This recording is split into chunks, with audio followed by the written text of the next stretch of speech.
तो भाई लोग, जैसा कि हम सबको पता है कि 5 दिन से गोरखपुरिया भौजी के हस्बैंड गायब हैं और अभी तक उनका कुछ भी नहीं पता चला है। सोशल मीडिया पे लोग तरह तरह की बातें कर रहे हैं और इसी के बारे में हम चर्चा करने वाले हैं। कुछ लोग बोल रहे हैं हो सकता है कि गोरखपुरिया भौजी का इसमें हाथ हो।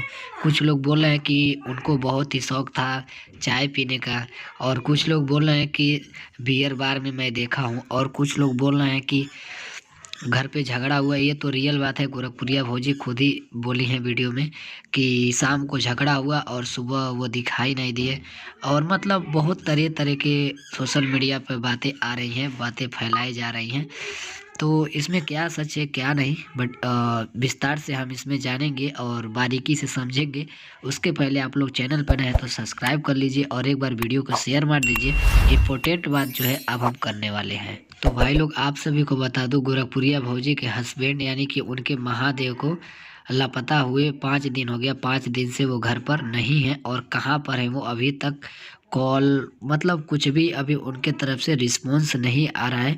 उनके पास लोगों तक मैसेज भी नहीं जा पा रहा है। लेकिन सोशल मीडिया यानी कि यूट्यूब पर लोग जो है कि तरह तरह की बातें कर रहे हैं। हो सकता है गोरखपुरिया भौजी खुद ही किडनैप करवाई है, लेकिन मुझे जहाँ तक पता है ऐसा कुछ भी नहीं है।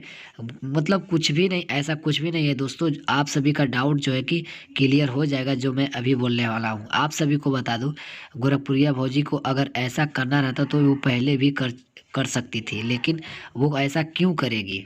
जो आप लोग बोल रहे हैं, जो लोग सोशल मीडिया पर काफ़ी ज़्यादा वायरल कर रहे हैं, हो सकता है गोरखपुरिया भौजी खुद ही किडनैप करवाई है। नहीं, ऐसा कुछ भी नहीं है। आप सभी को बस मिल के सपोर्ट करना है। और जहां उनके हस्बैंड दिखाई दे रहे हैं यानी कि उनके महादेव जहां भी दिखाई दे रहे हैं, आप सभी को बस कॉल करना है। जो नंबर आप सभी को दिखाई दे रहा है, 1 लाख तक का आप सभी को इनाम मिलेगा। और बस सपोर्ट करते रहिए, सपोर्ट मत छोड़िए। और जो लोग कह रहे हैं अफवाह उड़ा रहे हैं, उड़ाने दीजिए।